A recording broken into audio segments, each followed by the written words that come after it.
Much as the comment by the philosopher Arthur Schopenhauer that any important new idea goes through 3 stages of acceptance, or 3 stages of response. First ridicule, then violent opposition, and then acceptance as something self-evident.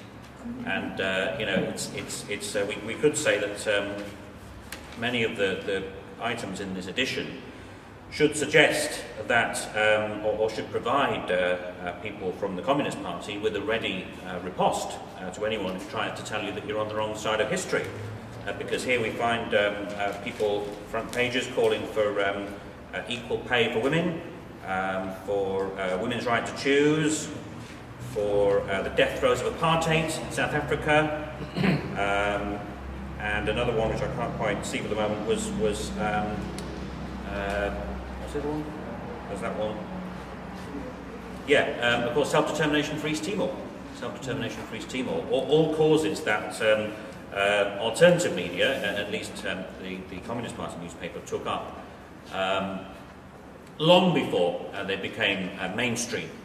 I suppose it partly reflects what people say, that since your first edition in 1971, the left at that time have won the culture wars and the right have won the economy wars.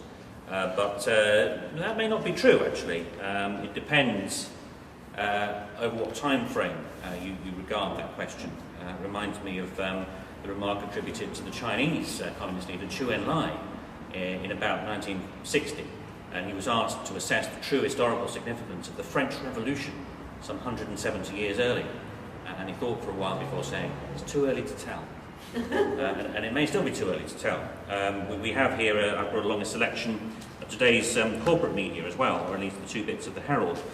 And one bit here, in the business section, is lamenting the fact that while Australians, not so long back, were prepared to spend 110% of their income on lifestyle luxuries, now they're only prepared to spend 90%, and they're actually having the temerity to want to save the rest.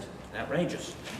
Here in the main paper, you can see supporting evidence, if you like, for Anna's remarks about the likely influence of advertisers over the content of media. Don't look for too many articles in the Herald necessarily connecting public health issues with Australia's addiction to booze, one of the few retail sectors that is still doing well, according to this bit. Insofar as late capitalism depends on a kind of insatiable, ever-increasing willingness to consume ever more disposable goods, it's just possible that the ramifications of the global financial crisis may extend as far as to require us to think about whether, in fact, stampeding into more and more privatisations is going to be something that will actually serve us well.